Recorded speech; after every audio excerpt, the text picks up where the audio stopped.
Chapter 1.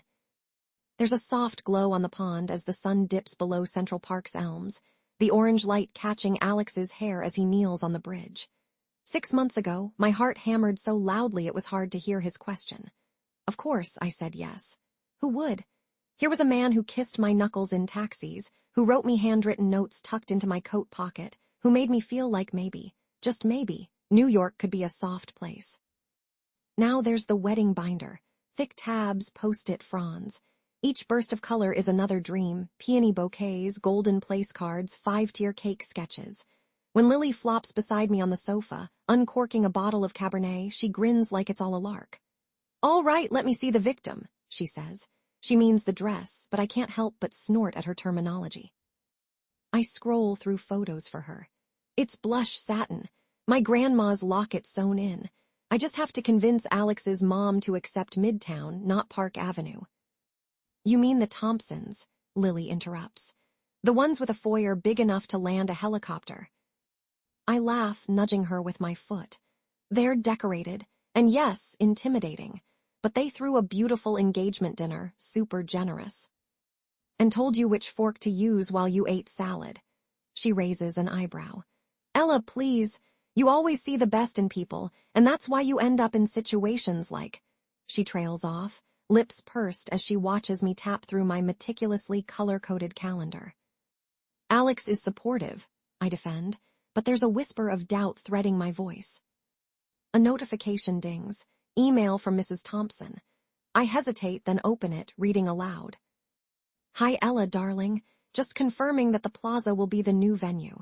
Such a better fit, no? I'll leave you to coordinate the deposit and any overages. The family trusts your taste. Call me Roman 20D.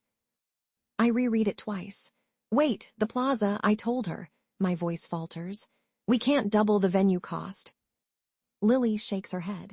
She means you'll asterisk be covering the difference. I guess maybe she just assumes I'll handle the details. It's a misunderstanding. I try for brightness, but it lands flat.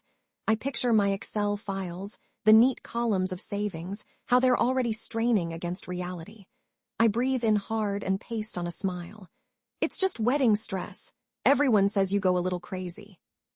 Lily leans in, her green eyes sharp. Ella, nothing about this is normal. You're paying for a society wedding you never wanted, and nobody's even pretending otherwise. I brush her concern off. It's just a venue. Once we're married, it'll all be worth it.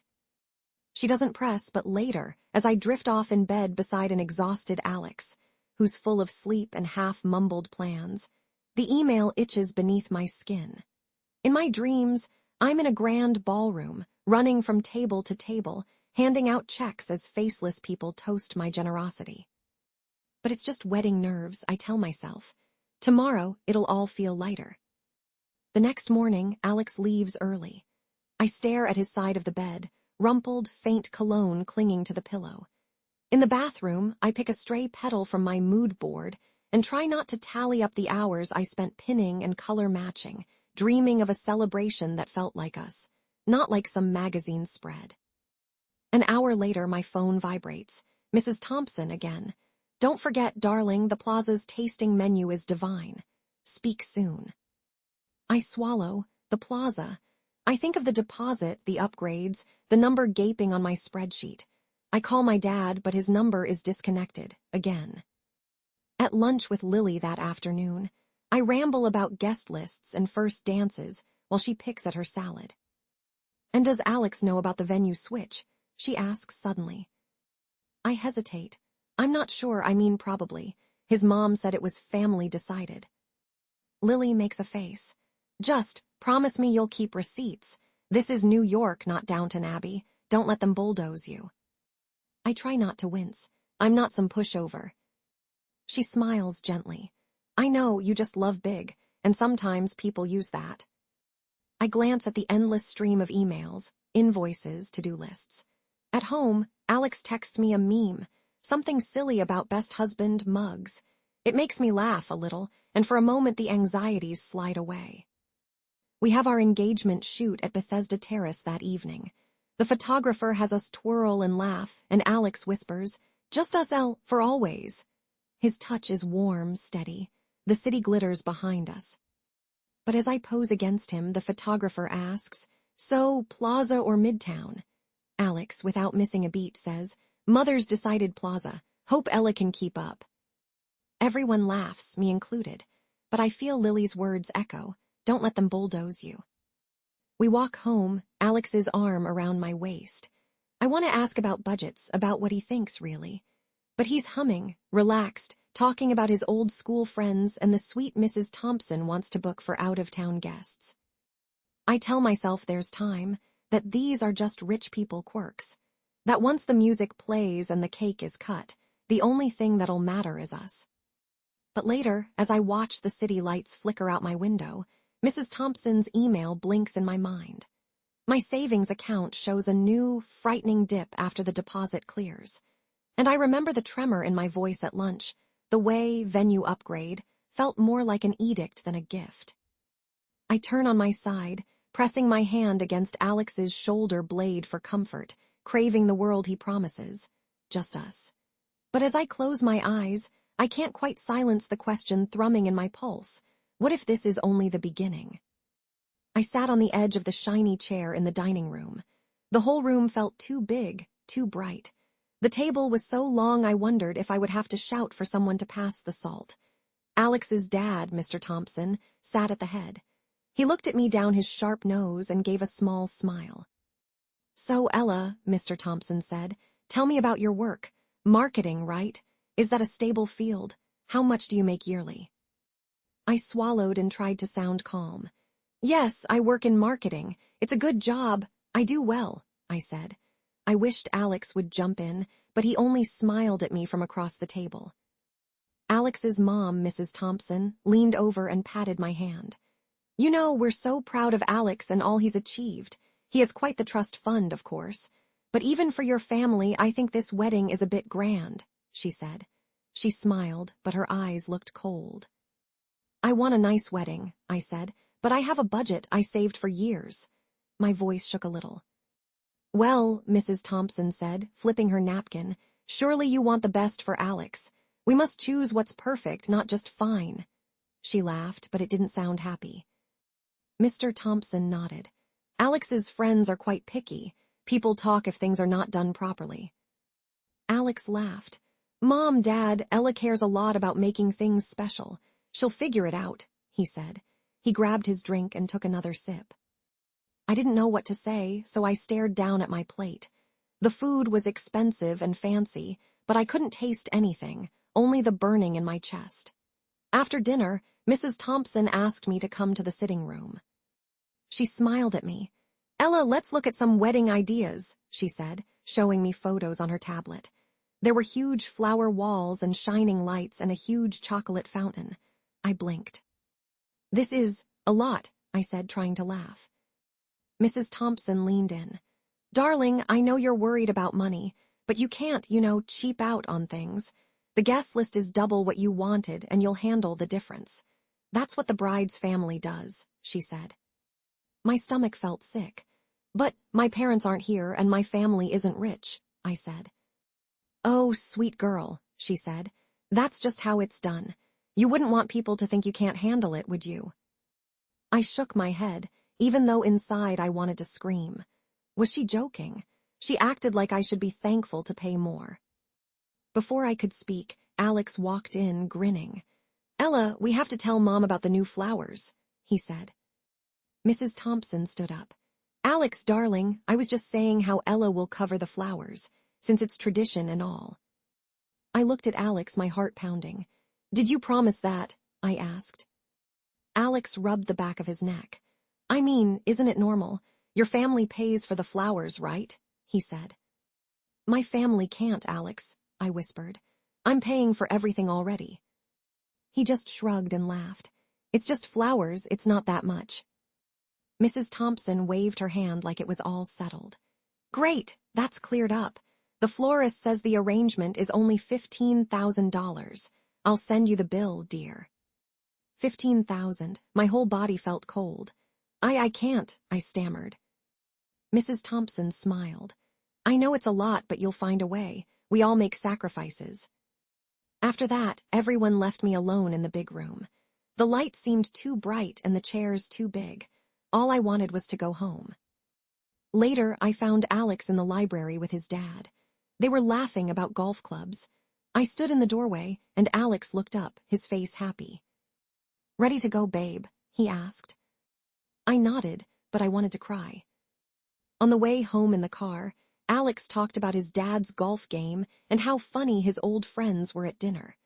I stared out the window and said nothing. At our apartment, I went to the bedroom and sat on the bed. My brain felt heavy. Alex stood in the doorway, looking worried for once. "Did the dinner upset you?" he asked. I shook my head. I couldn't explain what I was feeling. Angry, scared, lost. Most of all, I felt invisible. He came and sat beside me. "You know they mean well, right? They just want the wedding to be perfect." I looked at him. "Perfect for them or for us, Alex?" He frowned. "For everyone, I guess." I turned away, hiding my tears.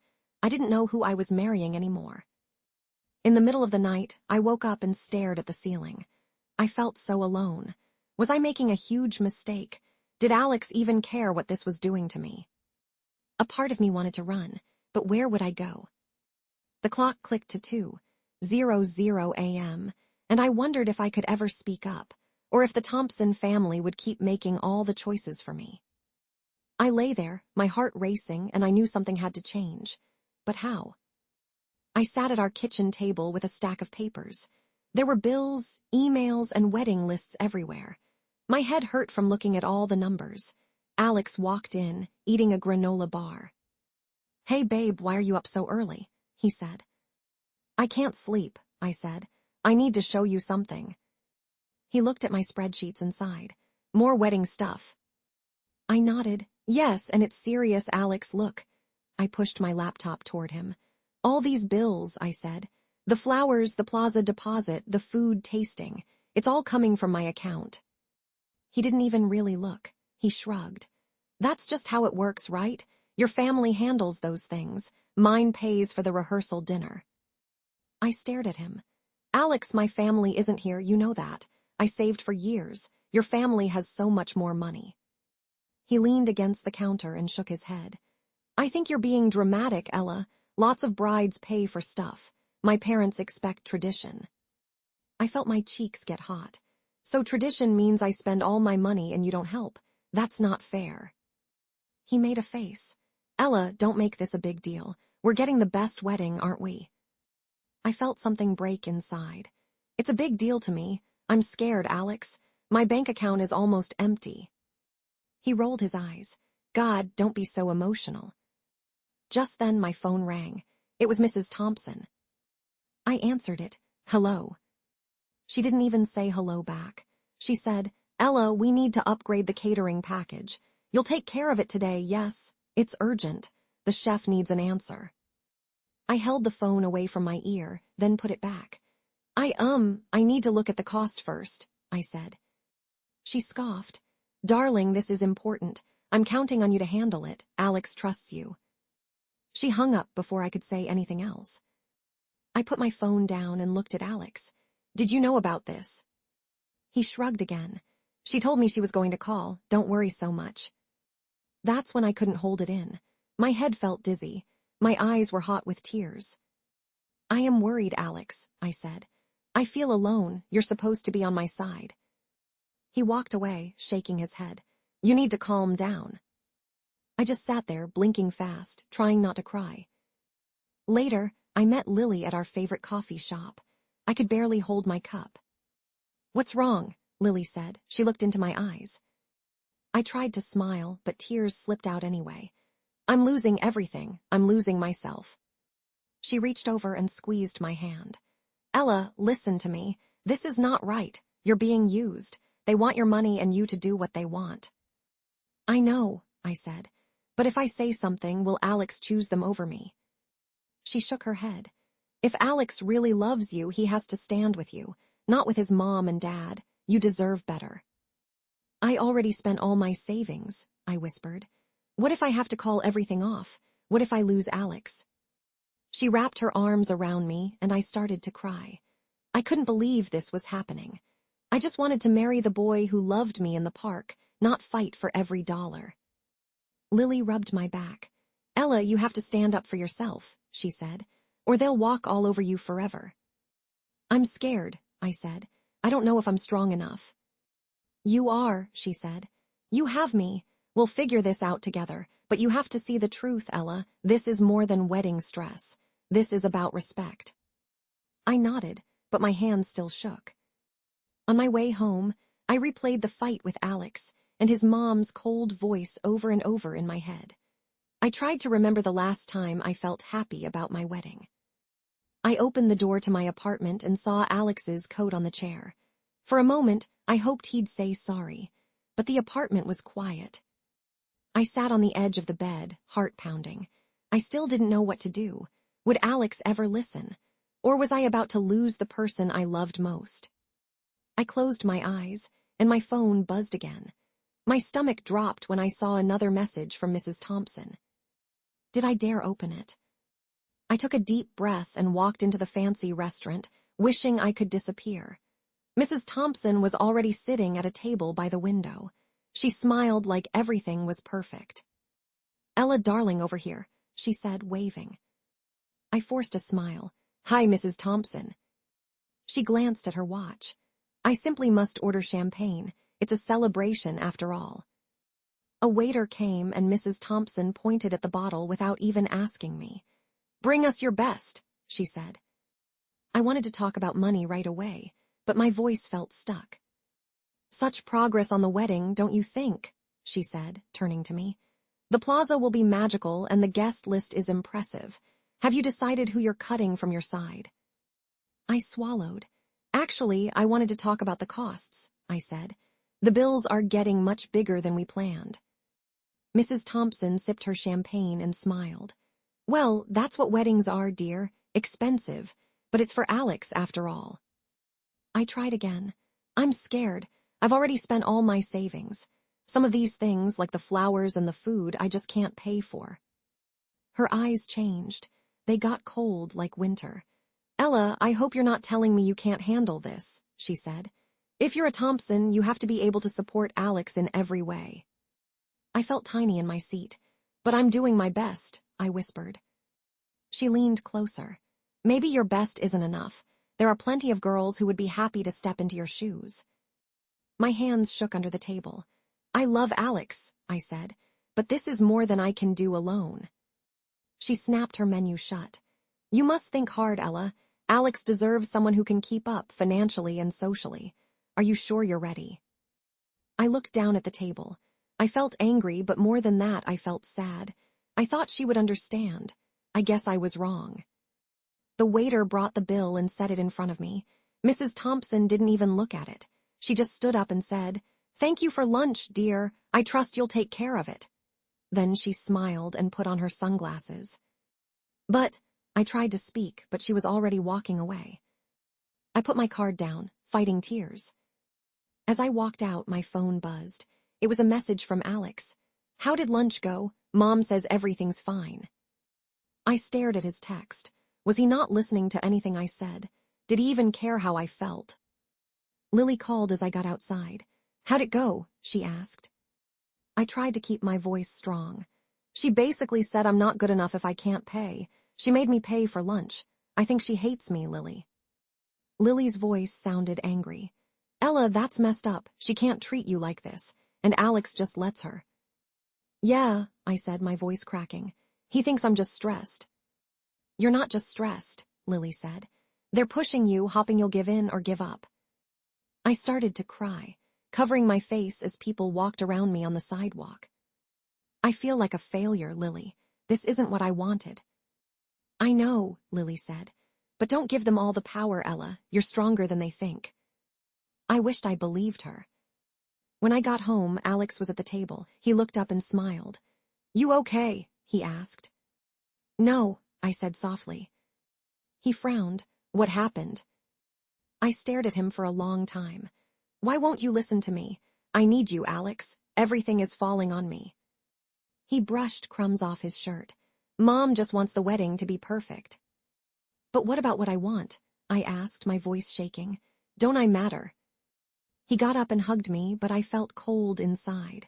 "You matter, of course," he said, "but let's just focus on the day, all right?" I pulled away.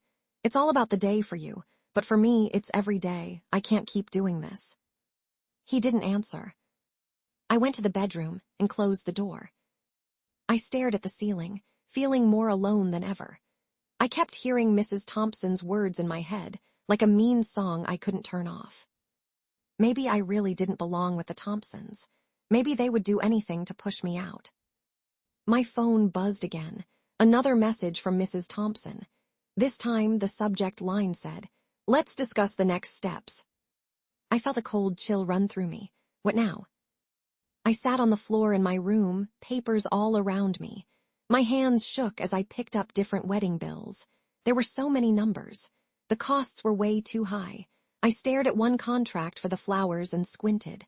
That number was bigger than before. Hadn't I said no to the fancy roses? I grabbed my laptop and searched for old emails. My heart started to pound. There were new things on the catering list too, things I never picked. Fancy cheese plates, shrimp towers, chocolate fountains. I didn't even like shrimp. While I was reading, my phone rang. It was the wedding planner. "Hi, Ella," she said in a bright voice. "Did you change the flower order?" I asked. My voice was small. The planner sounded nervous. Mrs. Thompson wanted to add a few things. She said it was okay." I felt myself getting mad. "But it's my name on the bill. You have to ask me first." "I thought you knew," the planner said. "Mrs. Thompson said it was all approved." I didn't know what to say. I let her go and stared at my phone. I felt like I was going to cry. Why did no one ever ask me? Ping, an email popped up. It was from Mrs. Thompson. But something was strange. I saw an old chain of messages. She must have pressed forward all by mistake. I started to read. My eyes went wide. The email said, "Just add charges to Ella's side. She won't notice and it makes our costs lower." A reply from someone else in her family said, "Great idea. She's eager to please. Make sure she keeps paying." My face got hot. I was angry, but also hurt. They really wanted me to pay for their whole dream wedding. How could they do this to me? I felt my heart beating so fast. I picked up my phone and called Lily. She picked up right away. "Ella, what's wrong?" I could hardly get the words out. "They're stealing from me, Lily. I found emails, the vendors, the planner. Mrs. Thompson has been adding things and making me pay. It's not just accidents. They're doing it on purpose." Lily was quiet for a minute. "Do you have proof?" "Yes," I said. "I have contracts, I have the emails, I feel so stupid. I trusted them." "Don't say that," Lily said. Her voice sounded mad now. "They are the ones who should be ashamed. Are you okay?" "No," I said. "I'm not okay. Lily, I think I've paid almost all my savings, maybe more." "Get all the bills, Ella. Come over." I grabbed everything I could find and rushed to Lily's apartment. She opened the door before I even knocked. We sat at her kitchen table. She had her laptop out and a bottle of wine. I spread out all the papers. My hands wouldn't stop shaking. "Let's do this step by step," Lily said. I handed her the contracts. She started reading them. "These totals are crazy," she said. "You didn't sign for half of these things." "I know," I said. I kept saying no to all the extra stuff, but somehow the bills kept getting bigger. Lily showed me the total on her calculator. "Ella, this adds up to $87,000, and there are more payments due," she said, putting her hand on mine. "Look, another $30,000 at the end, for stupid things like gold napkins. You never agreed to that." I felt cold all over. "I can't pay that. I don't even want to. This wedding isn't mine anymore." Lily shook her head. "They can't just do this to you. We can call the bank. We can call a lawyer. Ella, you are not alone."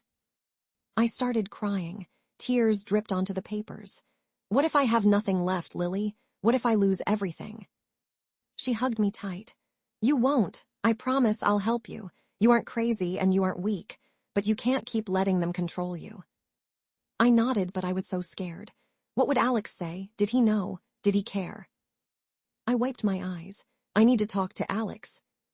Lily looked at me with fire in her eyes. "Yes, you do. Don't let him talk you out of this. You have proof. You deserve answers. I stared at the piles of papers and emails, my mind racing. I was sick of being afraid. Tomorrow I would talk to Alex. I would show him everything. But deep down, I was afraid of what he would say, or what he wouldn't say. My phone buzzed. It was a message from Alex. Mom says you're being difficult. Can't we just make everyone happy? My hands started to shake again. I didn't know if things would ever be okay. What would I do if Alex chose them over me? I stood in the hallway gripping my folder. My heart was pounding so hard I could barely breathe. I found Alex in the living room, flopped on the couch watching TV. He looked up, surprised. "Ella," he said, "why do you look so serious?" I sat right across from him. "We need to talk," I said. My hands shook as I set the thick folder on the table. He frowned, grabbing the remote. "About what?" I pushed the folder toward him. "Read these," I said, "right now." He sighed and opened the folder. His eyes skimmed over the bills, the emails I printed, the signed contracts. At first he just looked bored, but then I saw his face change. "What's all this?" he said. "It's proof," I almost shouted. "Your family has been adding charges, fancy food, flowers, stupid gold napkins, without my okay. And the emails, Alex, I saw everything.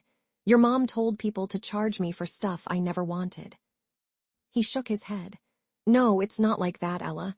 That's just how things are done with weddings. Things get expensive." I felt anger rising in my chest. "No, Alex, your mom told people to make me pay. She even bragged about it in an email. Why would she do that?" He dropped the folder. He looked annoyed, not sorry. "Look, you're overreacting. These things happen." I stared in shock. "You knew, didn't you? You knew they were adding things and saying I would pay." He crossed his arms. "It's how my family does things, okay? You know, in families like ours, the bride covers these costs. It's tradition." My hands balled into fists. "Alex, I told you. I don't have that kind of money. My family can't help, you know that." He shook his head again, rolling his eyes. "I thought you wouldn't mind. I mean, you're marrying into the Thompson family. It's not like you're losing out." I felt like I'd been slapped. "So you just let me get used. You let me go broke because you thought your last name was a prize."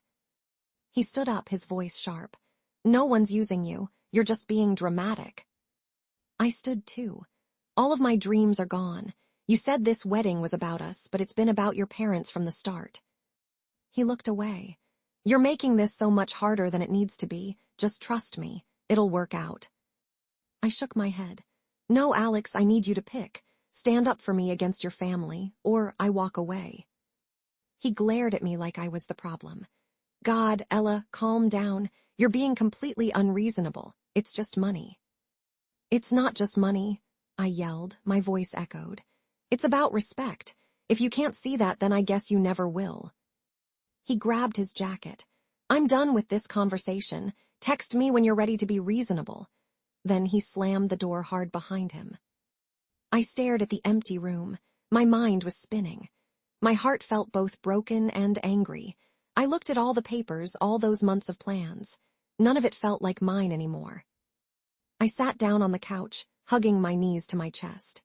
My tears finally came, big, hard sobs that left me shaking. I wondered if Alex even loved me, or if this was always just about his family. I wiped my face and stared at the door. Was he ever coming back? Would he ever care enough to fight for me? My phone rang. I saw Lily's name on the screen. I wanted to pick up, but I couldn't stop crying. I didn't know what to say to her yet. I thought about everything. If Alex picked them, I really would be alone. Could I really walk away after loving him this long? At that moment, I made myself a promise. I would not let the Thompsons ruin my life, even if it meant losing Alex. The room was so quiet, it hurt. The only sound was my heart, beating wild and scared. I didn't know what I would do next, but I knew I would do something. Then I looked at the folder one more time and saw something I missed before. A letter from the wedding planner, with a number circled in red. $30,000. My chest tightened with fear. Had they really expected me to pay that much more? I barely slept that night. I kept thinking about Alex's angry face and all those bills stacked on the coffee table. When the sun peeked through my window, I sat up. My chest hurt, but my mind felt sharp for the first time in weeks. I made a list on a notepad, every wedding thing, every vendor's number. I took a deep breath and started calling. "Hi, it's Ella. I need to cancel the flower order," I said. The florist sounded shocked. "But you've already paid half and—" "There were changes I didn't approve," I said. My voice shook a little. "Check the contract. That makes it void. Please send me a list of all charges, thank you." One by one, I called everyone. I talked to the cake baker, the band, the photographer. My hands were sweating, but I did not stop. Some people tried to argue with me. "Mrs. Thompson said," they started, but I cut in. "Mrs. Thompson is not paying, I am, and I never agreed to those changes." I got angrier as I talked. It wasn't fair. I wasn't scared now, I was just mad.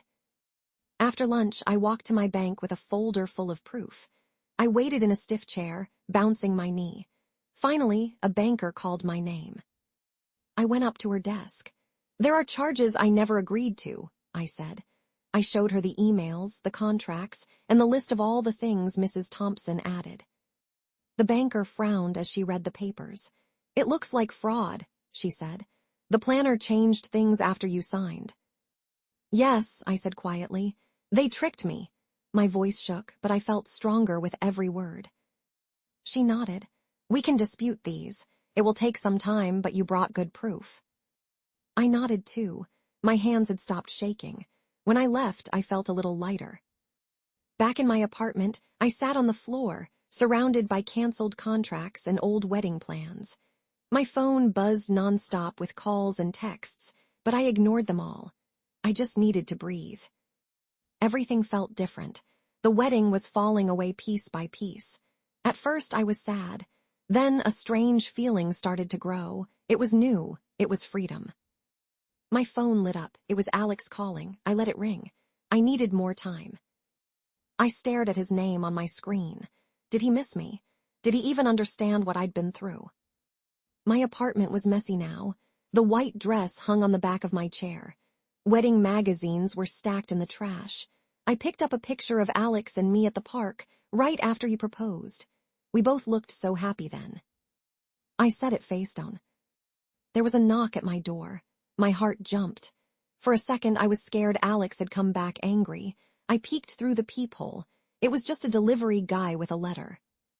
I took the letter and opened it with shaking hands. It was a bill from a vendor I'd canceled that morning. There was a note, too. "If you don't pay, we will contact Mrs. Thompson." I felt anger push away my fear. I grabbed my phone and called the vendor right away. "I already told you I'm not paying for that. You can talk to Mrs. Thompson, but I will show my proof. If you keep sending me bills, I'll call my lawyer," I said, trying to sound strong.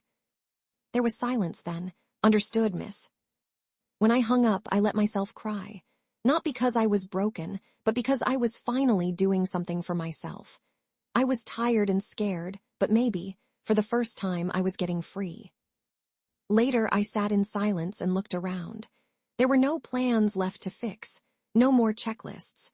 My whole body felt empty and full at the same time. Would Alex ever come home? Would he be mad or sad when he saw what I did?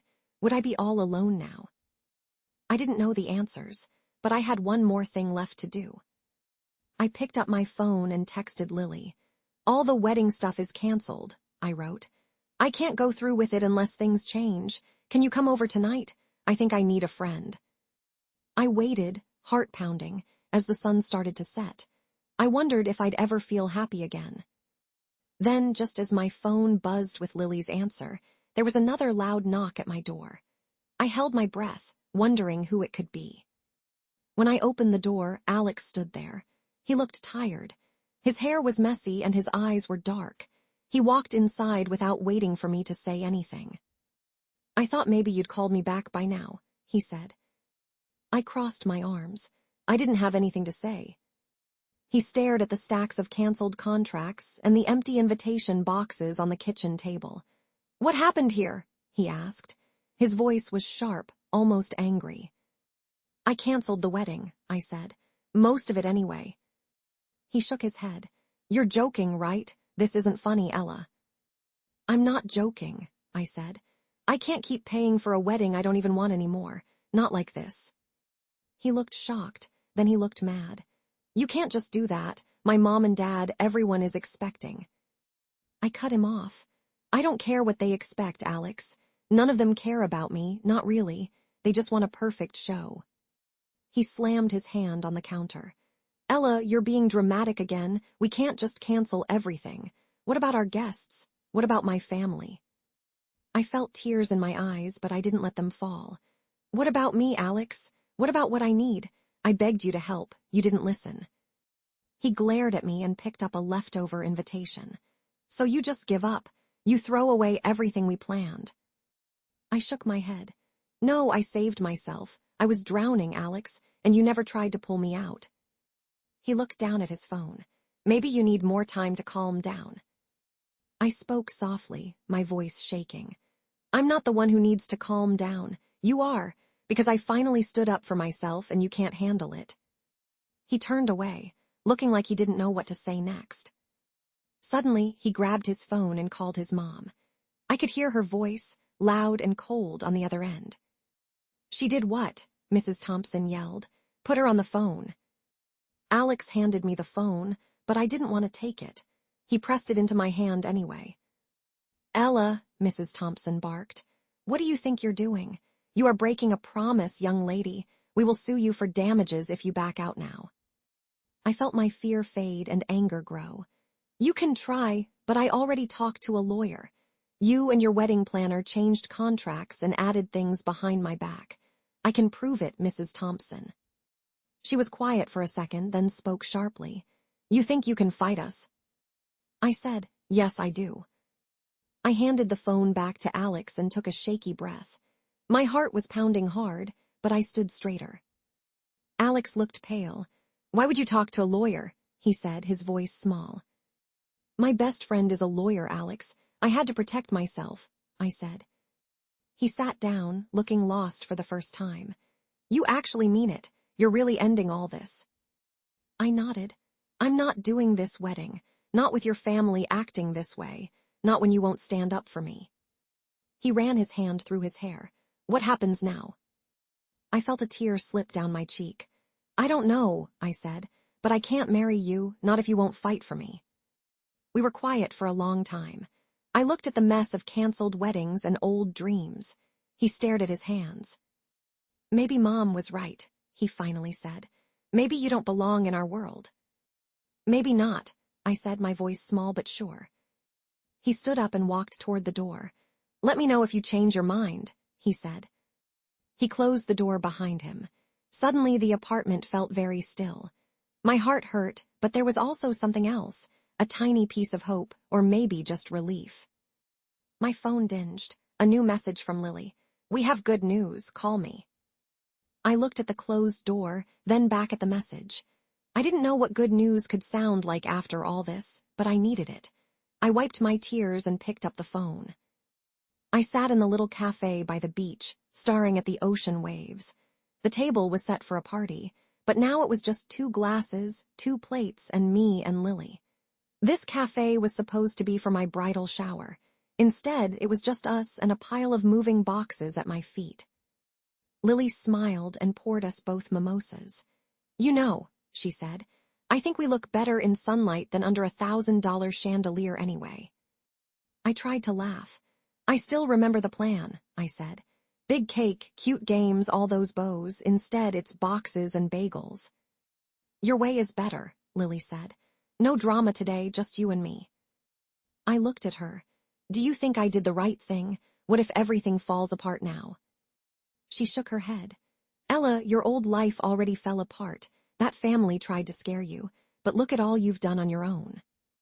I looked out the window at the sparkling blue water. I felt different, lighter but also a little sad. Alex texted last night, I said. He said his mom is telling everyone it was my fault. He keeps begging me to change my mind. He says family expectations. Like it's supposed to fix things. Lily snorted. If you had listened to his expectations, you'd be broke and miserable. I smiled, but my heart ached. I deleted the wedding photos from my phone this morning, I said. It was harder than I thought. I guess I was still holding on. Lily reached across the table and squeezed my hand. It's okay to miss the dream, she said. But you're allowed to let go. Let them talk if they want. Just then, my phone buzzed again. I picked it up and read a new message. I gasped a little. What is it? Lily said, leaning in. It's from your law firm, I said. The Thompsons backed off. They're dropping everything. Lily clapped her hands. Told you they'd never want their secrets out in court. You're free, Ella, really free. I felt tears fill my eyes. I don't know if I'm happy or sad, I whispered. Both, Lily said. That's how it works. Every ending is a beginning, too. We sat in silence for a minute and watched the waves crash. It felt strange not to be scared anymore, but I was also afraid of this new blank space. I felt almost weightless, like someone had untied a rope around my heart. I finally got a new apartment, I said quietly, with sunlight in every room, no more dark corners. That's perfect, Lily said. When do I get to help you paint? Tomorrow, I said, and we both laughed. I looked at Lily. How do I stop thinking about what could have been? She sighed. You just keep living until it doesn't hurt so much, she said. One beach brunch, one new friend, one morning at a time. We finished our mimosas. I packed up my things and we left the little cafe. The salty breeze felt good on my face. At home, I started to pack away the last of the wedding things. Ribbons, fancy pens, old phone numbers. I stared at one picture of Alex and me, smiling in the park. I wanted to cry, but instead I put it in the box with all the other things I was letting go. Suddenly, my phone buzzed again. The message said, I heard what happened, I'm proud of you. It was from a number I didn't know. I felt a strange fear in my stomach. Who would say that? I opened the message and read it again. Then another message appeared. This is Clara, Alex's sister. Thank you for showing me that it's okay to leave. I broke free too. I covered my mouth, surprised. I didn't know I could help someone just by standing up for myself. I wanted to reply, but I wasn't sure what to say. I felt hope flickering inside for the first time in months. At that moment, sunlight filled my new living room. I sat quietly on the floor, watching the warm light move across the boxes. I wondered if starting over meant I could build something better. I didn't have all the answers yet, but maybe, just maybe, I was finally ready to find out who I could be. I heard a knock at my door, a gentle one. I stood up, a smile almost breaking through my sadness, and wondered who I would meet next. I stood on the rooftop of my new building, feeling the cool wind brush my face. The city around me glowed gold and pink in the sunset. It looked just like the night Alex first asked me to marry him, but everything else was so different now. 6 months had passed since I called off the wedding. I took a deep breath. Sometimes I still remembered how much that hurt. I remembered the fights, the tears, the cold voices, and the feeling that I was never enough. But tonight, there was no heavy pain left, just a soft sadness and something else, something hopeful. Downstairs, my new office was busy. I started my own event planning business. My very first client would arrive soon. I wanted to help her have a wedding that wasn't like mine. No secrets, no tricks, just honesty and love. I went inside and found the bride waiting for me. She looked nervous, twisting her hands. I smiled so she'd know I understood. I'm so glad you're here, I said. Planning a wedding can be scary, right? She bit her lip. Sometimes I wonder if it's even worth it. My fiancé's parents keep pushing me to do things I don't want. Bigger flowers, a fancier dress, more guests. I feel lost. I sat with her at the small table. I know just how that feels, I said. Let me show you something. I pulled out a book of honest prices, lists, and ideas that wouldn't break a person's heart or their savings. She looked at me with hopeful eyes. You've really been through this. I nodded, and I learned that the best day is the one that feels right to you, not anyone else. She smiled and wiped away a tear. Thank you, Ella. You make me feel brave. I felt my own eyes burn a little. You're not alone. No one should feel small on their wedding day. I promise I'll stand up for you. After she left, I sat at my desk for a long time. My phone buzzed with a message. It was from a number I didn't recognize. I opened it, nervous. Dear Ella, I just wanted to thank you for what you showed me. I left home, too. I'm living my own life now, and I'm happy for the first time. I hope you are, too. Clara. It was Alex's little sister. I remembered her quiet smile at family dinners. I never knew she was struggling. I wrote back, "Thank you, Clara. I hope we both find what we deserve." My hands shook as I put down my phone. I felt proud and sad at the same time. Had I really helped her? Did my fight help someone else find themselves, too? The thought filled me with warmth and surprise. I walked back onto the roof. The sun was almost gone now. The city sparkled with tiny lights. All around me, people lived their lives, making mistakes and starting over. For a moment, I thought about Alex. I wondered where he was, what he was doing. Did he ever miss me? Or was I just a lesson he would never learn?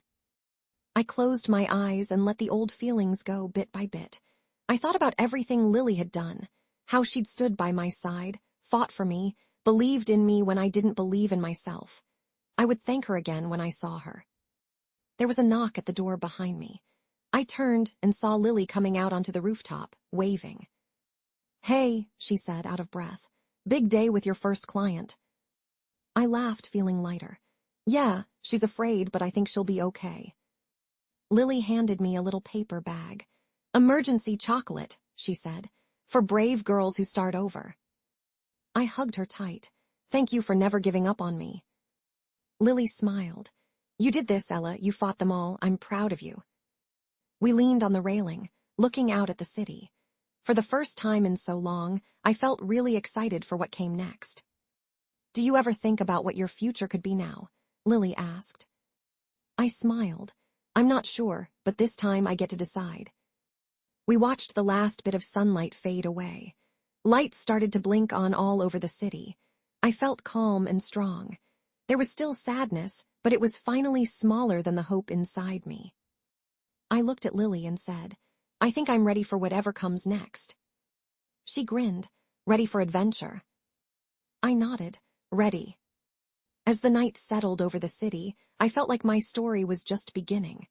And right then, my phone buzzed one more time. But this time I laughed, not scared at all.